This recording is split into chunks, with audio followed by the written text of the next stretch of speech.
안녕하세요 구독자 여러분, 돈찌는TV의 돈찌는기계입니다. 오늘은 2021년 1월 31일이고요. 현재 시각은 오후 5시 35분입니다. 오늘은 평소와 다르게 제가 오전에 특강이 좀 있어가지고 오전에 그 촬영을 못하고 이제 강의 끝나고 지금 왔습니다. 그래서 목이 좀 많이 쉬었네요. 죄송하고요. 오늘은 또 여러가지 분석보다는 저번에 금요일날 예고해드린 대로 지금 종목 분석보다는 시장 분석, 시장 분석이 가장 중요하거든요. 좀 입체적으로 분석을 좀 해봤습니다.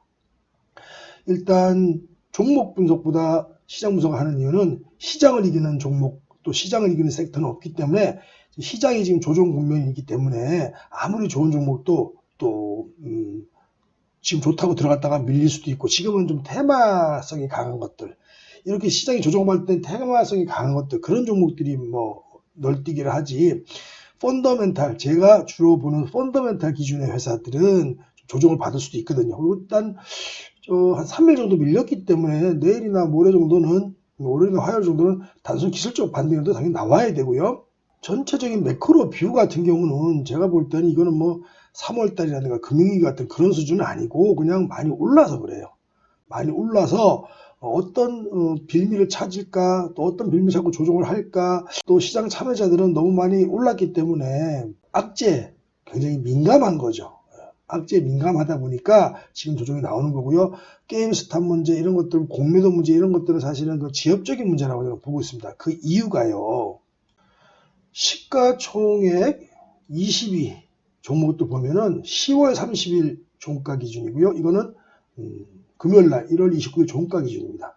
3개월 상승률입니다. 근데 이거는 1월 29일은 좀 한 3일 정도 떨어졌으니까 사실 최고점은 아니죠. 최고점에 비해서도 보통 10% 정도 떨어진 것도 있고 5% 이상 떨어진 것도 있는데, 그 최고점이 아니고 금요일날 종가입니다. 기준을 보면 3개월 동안 삼성전자가 무려 45%, SK하이닉스 53%, LG화학 50%, 네이버는 쭉 올랐기 때문에 18% 정도, 삼성바이오로직스가 약했네요. 16%, SDI 66%, 현대차 39%, 셀티로 37%, 카카오 34%, 기아차 무려 63%, 현대모비스 41%, SK이노베이션이 무려 123%에 LG전자는 82% 올랐습니다. LG생활공학이 제일 못 올랐네요. 4%, 삼성물산 18%, 셀티론 헬스케어 무려 73%, SK 70%, 포스코 그 무거운 주식도 18%, NC소프트 23%, SK텔레콤이 44% 올라서 평균적으로는 무려 시총 20위 안에 드는 종목들이 44%나 3개월 만에 올랐습니다. 네, 3개월 만에 올랐으니까 사실 실만도 합니다. 그죠? 네.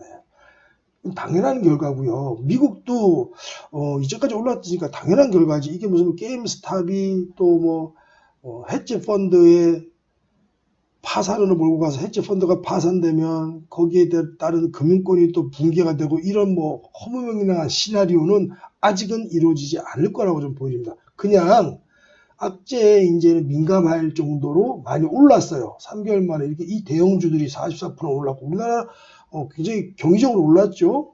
그래서 뭐 44% 올랐으니까 절반 정도, 뭐 22% 정도 떨어진다거나, 혹은 뭐 한 3분의 1 정도, 15, 6% 정도 떨어지는 거는 당연한 거라고 보여집니다. 그렇기 때문에 지금은 또 시장이 조정받으니까 좀 걱정되시겠지만, 제가 볼 때는 건전한 조정이라고 보이고요. 물론 이 고점에서 못 나온 거는 좀 아쉽습니다. 저도 역시 반성 많이 했습니다. 고점에서 좀 빨리 나올 거는데, 사실 그 고점이라는 것을 우리가 알 수가 없죠. 지나봐야 고점이라는 걸 알 수 있으니까요. 그러면 좋아요. 이제 어디까지 그러면 조정을 받을 것인가, 그게 제일 중요하죠. 지금은 보통은 이제 이게 거래량 차트, 거래량 차트를 보고 이렇게 쭉 그어보면 이게 피보나치 조정대입니다. 2835선, 그리고 뭐 기술적으로는 뭐 보통 뭐 이동평균선 얘기 많이 하지 않습니까? 61선도 여기 다가오고 있죠. 2800선. 그거보다 좀 더 깨진다면 2568선, 그러니까 120선도 올라오죠. 여기까지 떨어질 수도 있겠다 싶어요. 그러면 지금부터라도 조정을 만약에 받게 된다면, 대충 볼까요? 여기서부터 종가니까 여기서부터 이 정도까지 선까지는 한 4% 정도 떨어질 것 같고요. 만약에 조정을 받는다면 60선까지는 한 5, 6% 정도, 만약에 120선과 이 두 번째 피보나치 조정 때까지 올라면 13% 정도 더 떨어져야 되는데, 만약 이렇게 떨어진다면 개별 종목이 이 지수가 13% 떨어진다면 개별 종목은 그 2배 정도 떨어진 종목도 있다는 얘기죠. 지금도 벌써 한 10% 정도 떨어졌는데 더 떨어지면은 고통이 심하겠죠. 그래서 보통 이제 그 대형주 같은 경우는 절대 120 대형 우리나라는 지금 우상향이라고 좀 보고 있거든요. 대세 상승장이기 때문에 120선은 절대로 안 깰 거고 이건 아껴둘 거라 생각을 하고, 기술적으로는 한 60선 정도 2835에서 지금 현재 이게 좀 올라올 테니까 2800 정도 2835에서 2800 정도 사이에서 반등이 이루어지리라고 보고요. 사실 요 보링점에도 하단 있죠. 여기서부터가 사실은 그 일단 1차 지지선이라고 보면 됩니다. 이거는 주식 뭐 한 2, 3개월만 하더라도 다 아는 거잖아요. 그렇죠? 피보나치 선 긋는 것도 알 수 있고 60선 뻔히 보이는데, 저는 이런 분석이 아니고 좀 다른 식으로 입체적으로 분석을 좀 해봤습니다. 이것은요, 우리나라 시가총액 대비 GDP 대비 시가총액이 몇 퍼센트 있는지, GDP 대비 100%라면 우리나라 GDP와 시가총액 전체 상장사 시가총액이 같다는 얘기입니다. 그럼 GDP 대비 90%면 GDP보다 10% 정도 더 떨어졌다는 얘기죠. 시가총액이. 우리나라가 지금 이게 워렌 버핏 지수하고도 연관되는 건데, 워렌 버핏은 시가총액 대비 80% 미만부터는 충분히 안전마진이 확보되어 있고, 시가총액 GDP 대비 시가총액 60% 미만일 때는 하나님 감사합니다라고 자발하라고 했는데, 요번 3월달이 제 그 수강생분들 아시겠지만 이번 3월달이 58이었습니다. 58. GDP 대비 우리나라 시가총액이 58이었어요. 그러고 나서 이게 3월 18일, 19일이었을 겁니다. 그러고 나서 그 60%가 깨지자마자부터 이렇게 급반등한 거거든요. 근데 지금은 그런 위기도 아니고 해서 제가 80%, 90%까지 떨어질 것 같지도 않고, 대한민국이 사실은 GDP 대비 100%만 오면 머리 맞고 헤딩하고 머리 맞고 헤딩하고 이렇게 했었는데, 이제는 우리나라 대한민국의 체력이 달라졌죠. 국가 위상도 달라지고, 그리고 예전에는 대한민국의 디스카운트, 대한민국 주가의 디스카운트 요인이었던 뭐 불투명한 지배체제, 지금 이재용 씨도 다시 들어가는 정도로 이제 투명해졌습니다. 그렇죠? 옛날에는 어땠습니까? 사회, 국가 경제에 이바지하는 게 컸기 때문에 용서해 줍시다. 법원 판결도 그랬습니다. 실제로. 그래갖고 뭐 큰 죄를 지었어도 잠깐 뭐 들어갔다 나오는 신용만 하면 됐었고, 또 아시다시피 휠체어 타고, 그죠? 예. 그리고 들어갔다가 나오면 또 멀쩡하게 그다음부터는 잘 다니고 그랬는데, 이제는 그런 게 용납이 안 됩니다. 이재용 씨도 다시 들어갈 정도로 이제 투명해졌고 거의 많이 투명해졌습니다. 거기에다가 옛날에 우리나라 디스카운트 요인이었던 또 그 배당률 옛날에 1%도 안 됐었습니다. 상장사 전체가. 근데 지금은 배당률이 2%나 됩니다. 그렇죠? 그리고 전 세계 경제 중에서도 지금 대한민국 가장 다이나믹하게 올라왔죠. 그게 이유가 뭡니까? 언택 시대에 맞는 회사들이 많았죠. 삼성전자, SK하이닉스 모두 화랑이고, 앞으로도 반도체 슈퍼 사이클이 이어지고, 자동차 같은 경우도 그 10년 정도, 거의 2014년을 꼭지로 하고 나서 쭉 한 8, 9년 떨어지던 것이 이제 자동차도 회복하고 있고, 기아차도 얼마 전에 분석해드렸지만 지금 기아차도 내실이 튼튼해지고 있고, 앞으로 이 GMP를 앞세워서 넌 테슬라 진영의 현기차들이 현기차 그룹의 어떤 그 위상들이 달라지겠죠. 단순 디바이스 제공자, 단순 디바이스 제조사로서가 아니고 좀 더 커질 수 있는 전망들이 있기 때문에, 게다가 화학 종목 계속 좋고요. 철강도 살아나고 있고 조선도 살아나고 있기 때문에 전반적으로 우리나라가 살아나고 있기 때문에, 지금 예전처럼 우리나라가 GDP 대비 100%만 오면은 꼬라박던 그런 나라가 아니고, 체력이 아니고, GDP 대비 얼마 전까지 여기 있잖아요. 여기 3266 혹은 종가 기준으로 여기가 3200 정도였었거든요. 종가 기준으로는 GDP 대비 130% 이상이었습니다. 133%, 뭐 5%까지 갔었습니다. 그 정도 위상은 되는 것은 사실 어느 정도 거품도 있었고 많이 오른 것도 있었지만, 대한민국을 보는 대한민국의 체력이 GDP 대비 이 시가총액이 훨씬 위로 올라올 수 있었던 것은 유동성이 이미 제일 크지만, 그 이면에는 대한민국의 그 체력도 달라졌기 때문이라고 좀 보여지고요. 예전처럼 80, 90에서 놀지 않을 거다라고 저는 판단이 됩니다. 그러면 이번 조정장에서는 130은 너무 과했다고 보여지고요. 지금 120이 올라면 2825 정도 되거든요. 그게 한 64하고도 거의 겹치기도 하고 아까 보여드렸던 피보나치 선하고도 거의 많이 겹치네요. 그죠? 공교롭게도. 그래서 GDP 대비 120% 수준인 2825 요 정도 언저리가 1차 지지선이 될 거고요. 두 번째는 GDP 대비 110%인 2589선, 2589선, 2600 가까이 되겠네요. 그죠? 이 정도 선.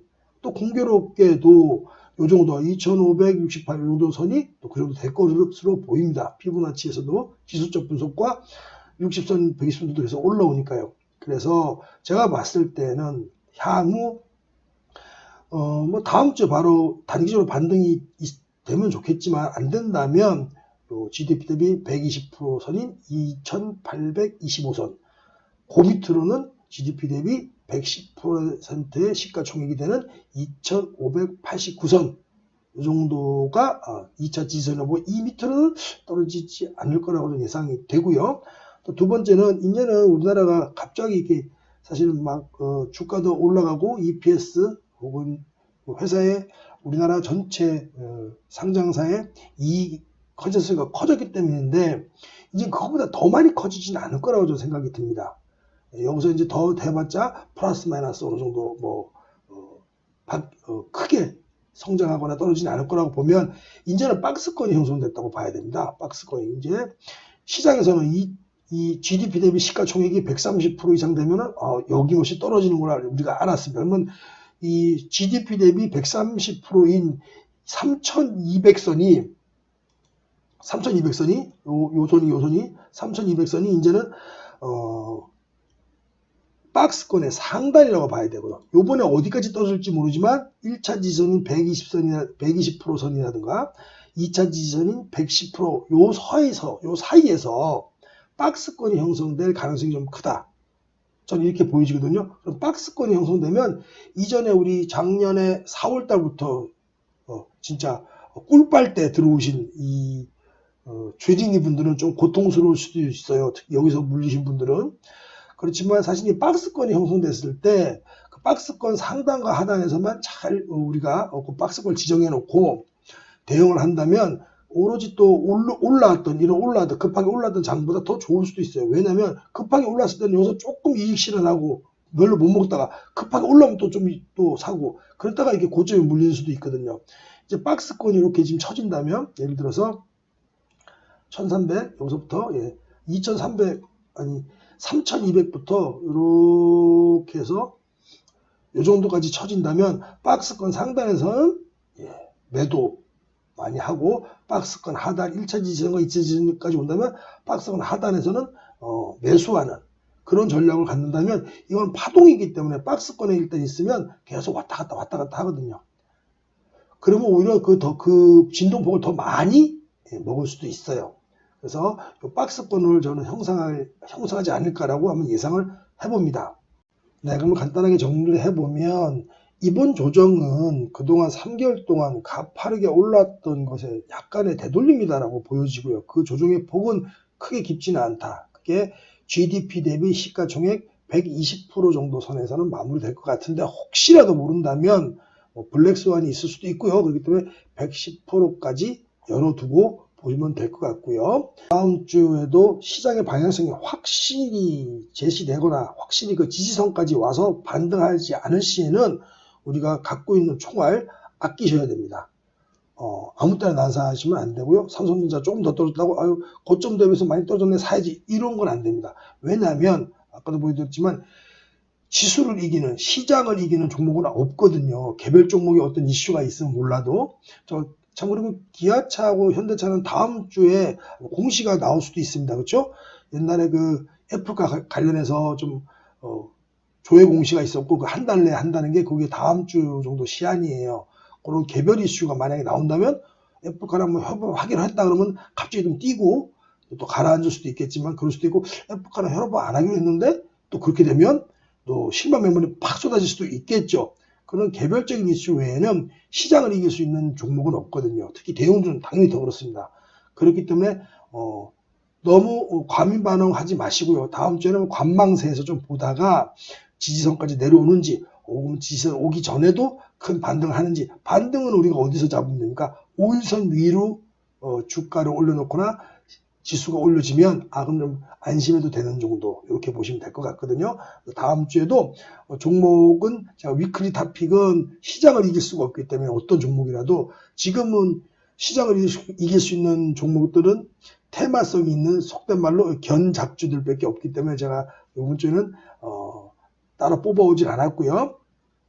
위클리 탑픽보다는 이제 투탑에서 좋은 종목들은 또 아시다시피 타겟 프라이스가 괴리율이 큰 것들은 그래도 이런 안 좋은 장에서도 좋은 흐름을 보이고 있으니까 투탑으로 찾아뵙도록 하겠습니다. 네, 이상 돈찌닝TV의 돈찌닝 기기였습니다. 남은 일요일 시간 행복하게 보내시기 바랍니다.